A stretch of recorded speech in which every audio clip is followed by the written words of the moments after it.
Hello, in front of me I have OPPO F15 2020 and I'm gonna show you how to change the language on this device. Let's start by opening the settings. To do it, tap on this icon right here.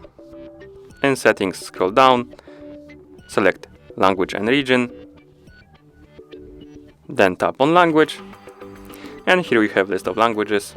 You can scroll up and down on it, find the language you like to use, and tap on it to select it.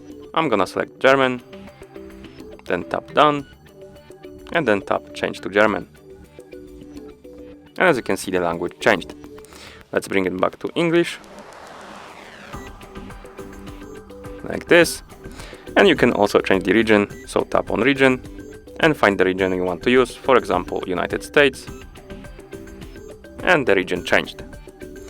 And that's how you change the language on this device. Thank you for watching. If you found this video helpful, please consider subscribing to our channel and leaving the like on the video.